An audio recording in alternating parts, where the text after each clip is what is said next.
I'm Michael Martinez, author of the Middle-earth blog on zenite.org. You're about to listen to an AI-generated discussion produced by Google's Notebook LM of my article titled Who Made the Rings of Power? I generated this discussion several times, trying to teach the AI host how to pronounce the Elvish names correctly. They got some of them right, some of them wrong, and they were a little experimental. You may notice that they mention some things that I don't actually include in the article. So it seems that the large language model has been partially trained on materials related to J.R.R. Tolkien's Middle-earth. Ever found yourself wondering about the real story behind the legendary Rings of Power? Mm. Forget the on-screen adaptations for a moment, and let's dive into the deeper lore. Who actually forged these incredibly potent artifacts? Yeah, the source material, right? That's exactly what we're exploring in this deep dive today, based on some fascinating writings.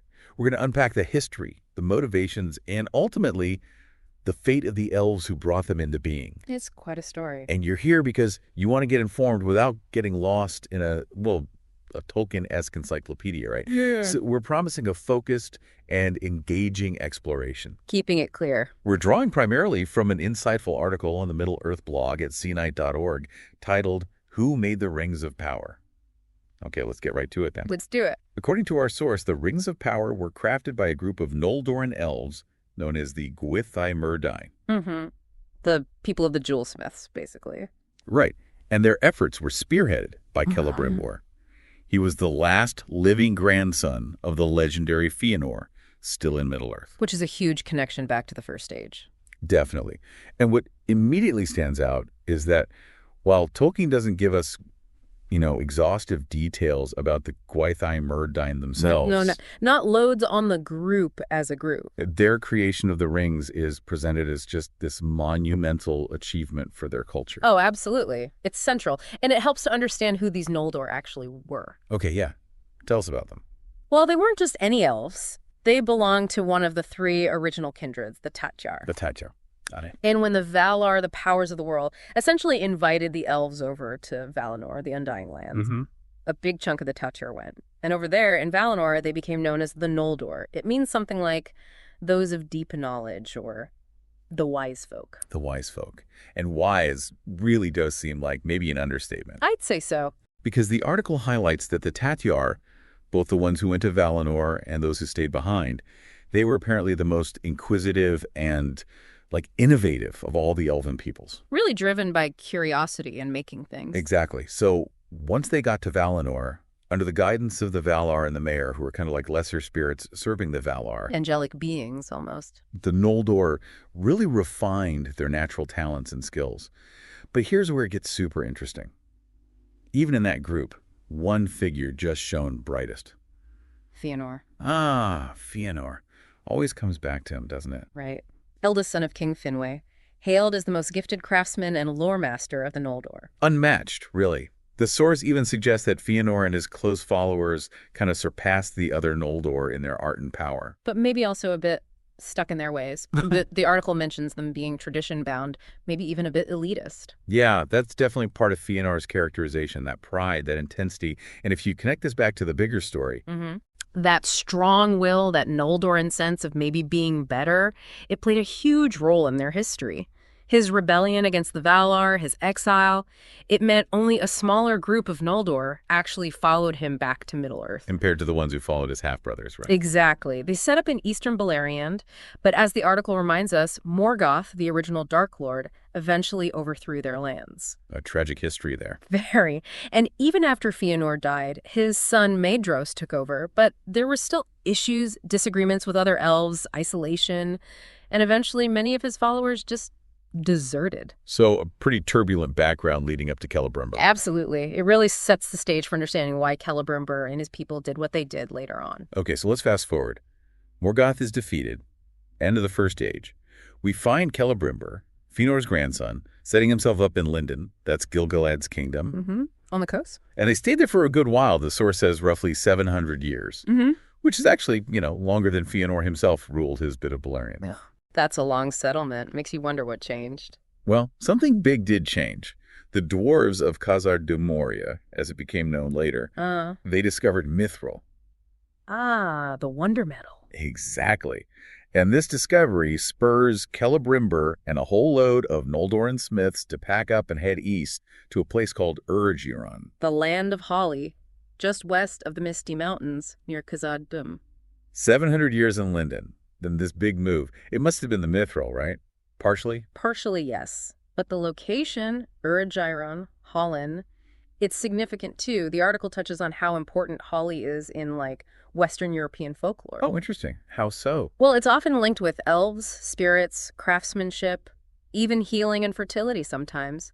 Tolkien knew all this stuff, of course. Being the language and myth guy he was? Absolutely. Yeah. So naming the place Holland or Urgiron in Sindarin wasn't just random. It tapped into those old traditions. Okay, so Urgiron wasn't just conveniently close to the mithril mines. It became this hub for really skilled artisans, drawn by the Holly connection and the potential of mithril. Both. But the article makes another crucial point, maybe even more important. Which is? Urgiron became the place where the Noldor focused on enhancing their art. And art here means more than just painting or sculpting, doesn't it? Oh, yeah. It's their inherent ability to, like, shape the world around them, influence matter, create things with, well, almost magical properties. It's beyond just skill. Like magical craftsmanship. Kind of, yeah. So Urgiron became this peak of Eldarin wisdom and power left in Middle-earth, to the point where, you know, a mortal wandering in might have felt the whole place was just fundamentally magical. Wow. Okay. And within this already amazing place, we find the group we started with, the Gwythae-Myrdain. Exactly. The source describes them as the absolute top tier of Holland's artisans, the elite of the elite. The best of the best. They represented the most skilled, the most gifted, the most knowledgeable of the Eldar left in Middle-earth at that time. Incredible talent concentrated there. And interestingly, the article also mentions another elite group nearby, the Lambin-Galmor. The who now? Lambin-Galmor, masters of languages. Pengalod was supposedly the greatest among them. Their center was Ostanedhill, the citadel of the elves. So you've got top-level craftsmen and top-level linguists and lore masters all in the same area. Pretty much, yeah. This concentration of incredible talent, all working, well, perhaps not together on everything, but certainly in close proximity, sharing knowledge. Okay, so this massive convergence of artistic and intellectual power. Yeah. What was their goal? What were they trying to achieve? The article puts it as a desire to heal Middle-earth's hurts. Heal its hurts. Yeah. Essentially, they wanted to recreate the beauty, the perfection, the timelessness of Valinor right there in Middle-earth. Trying to bring the undying lands to the mortal lands. Exactly. But here's the big problem, the snag, as our source points out. There's always a snag. The one thing they couldn't replicate was Valinor's timelessness. Middle-earth is inherently a place of change, decay, the passing of seasons. The fading. Right. And this affected the elves too, speeding up their own fading, their slow withdrawal from the physical world. So this deep, deep yearning to capture that Valinorian perfection, to somehow slow down or stop time's effects, that became a huge driving force. A desire for preservation against inevitable change. Precisely. And this longing for permanence, as the article really underscores, is what left the wise folk of Urgiron vulnerable. Vulnerable to what? Or who? To a certain Maya who showed up calling himself Alindel, friend of Alle. Oh, I have a bad feeling about this Elendil. You should, because as many people know, this was Sauron in disguise. Of course it was. And it's a critical point the article mentions Tolkien's later writings state that Galadriel was suspicious of this guy. Oh, really? She sensed something was off. Yeah, she apparently said she had never seen him in Valinor, didn't trust him. But tragically, Celebrimbor and the Myrdain didn't listen to her warnings. Oof. Pride, perhaps? Or just too focused on their goal? Probably a bit of both. They were so close to what they thought was a solution.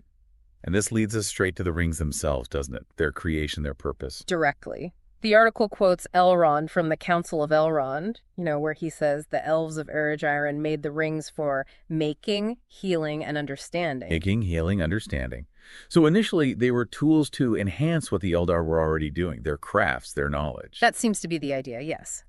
tools to amplify their own skills and achievements, but as the source stresses, the Gwythae Myrdain didn't fully grasp, or perhaps didn't want to grasp, that trying to stop time, trying to impose that kind of Valinorian stasis on Middle-earth was fundamentally against the natural order of things there. Going against the grain of reality itself. You could say that. Huh. And their pride, their belief in their own Noldoran power and skill kind of blinded them to the danger. It's a classic story of, hubris leading to trouble. The road to ruin paved with good intentions and incredible skill. And an incredible skill, exactly. So this ambition, this desire to control time and boost their own abilities, it led first to making lots of lesser rings. Practice rings. Kinda, yeah. The article suggests they were almost like experiments, steps needed to figure out the techniques for the really powerful ones, the Great Rings. Okay. And the Great Rings themselves. They were ultimately made by Celebrimbor and the other members of the Myrdain. That's just another name for the Gwythae Myrdain, the jewelsmiths. Right. But significantly, Celebrimbor alone made the three greatest ones, Vilya, Nenya, and Narya, the three rings of the elves. Ah, the ones Sauron never touched. Exactly. And Celebrimbor valued these far above the other 16 great rings he'd had a hand in. The article connects these three directly to things like the slow passage of time you feel in Rivendell or Lothlorien. Right, preserving those places. And also to healing and inspiring courage, like Narya, the Ring of Fire. Okay, so the three had those specific high-minded purposes.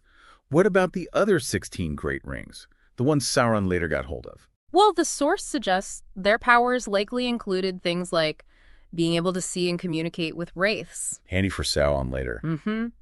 Also enhancing the wearer's own natural talents, whatever those might be.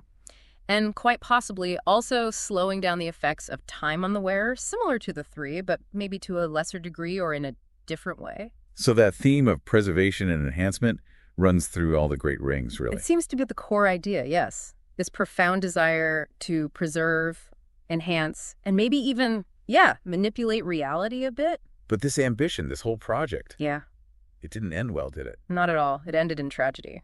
The article states pretty clearly that the Gwythae Myrdain, as an organization, likely ceased to exist after the War of the Elves and Sauron. The war that broke out when Sauron forged the One Ring and the elves realized they'd been tricked. Precisely. Sauron invaded Eredairon, seeking the rings. The vast majority of the Myrdain were probably killed in the fighting and the destruction of their city. Utter devastation. Although the article does leave room for the possibility that maybe a few managed to escape. We don't know for sure. And what about Pengalod, the lore master? Ah, yes, Pengalod. He apparently fled first to Lindon and then eventually sailed away to Valinor, never came back to Middle-earth. So the fall of Eredairon wasn't just a military defeat. It was catastrophic for the Eldar in Middle-earth. Absolutely devastating. Our source really highlights the loss of these incredibly skilled craftsfolk, this intellectual elite. It was immense. Like losing a whole generation of unique talent and knowledge. Exactly. The elves who remained, people like Elrond, Galadriel, Gil-galad, they were obviously wise and powerful, but the article suggests they just couldn't replicate the specific skills and maybe the sheer accumulated knowledge of the Gwythae Myrdain or the Lamin Galmor. It really underscores how special that place and time was and what was lost. A golden age that ended very, very badly. Okay, this brings us to something we should probably touch on given recent adaptations. Yes, the Amazon show, The Lord of the Rings, The Rings of Power. Right. The article addresses it directly, doesn't it? It does. It specifically points out that the show's depiction of, for example, Elrond and Galadriel being right there while the three rings are forged is just not consistent with Tolkien's own writings. So the timeline is different, the events are different. Very much so, according to the source. In fact, it goes so far as to call the Amazon production largely a work of fan fiction in that regard. Strong words. Well, it advises readers not to try and reconcile the show's narrative with Tolkien's established lore because they are fundamentally inconsistent on many points, especially around the ring's creation. Good to know for people trying to piece it all together. Stick to the original texts for the canon story. That's the clear message from this source, yes. Okay, so let's try and wrap this up. To bring our deep dive to a close, the iconic Rings of Power, they were the creation of the Gwythae Myrdain. This supremely gifted group of Noldoran elves in Eredairon, jewelsmiths extraordinaire. And their driving motivation was this deep desire to, safeguard the beauty of their world, resist the fading of time. Preserve things, enhance things, maybe even halt time, in a way. An aspiration that, despite all their amazing skill and, arguably noble intentions, Ultimately led to ruin, Sauron's rise, war, the destruction of their realm. it really is a fascinating glimpse into the incredible detail and the rich history Tolkien built, layers upon layers. Absolutely. The interconnectedness of it all is stunning. And maybe a final thought for you to ponder. Considering their motivations, wanting to preserve beauty and fight against time, and then the awful consequences, what does the story of the Gwaii Myrdain tell us about, I don't know, the pursuit of power, or the risks of trying to control something as fundamental as time itself? It's a deep question. That tension between preservation and letting things follow their natural course, definitely something Tolkien explored a lot. Yeah. Something to think about. We definitely encourage you, if this has sparked your interest, to delve further into Tolkien's own writings. There's just so much more to explore in Middle-earth's history. Absolutely. The Silmarillion, unfinished tales. Yeah. Plenty to get lost in.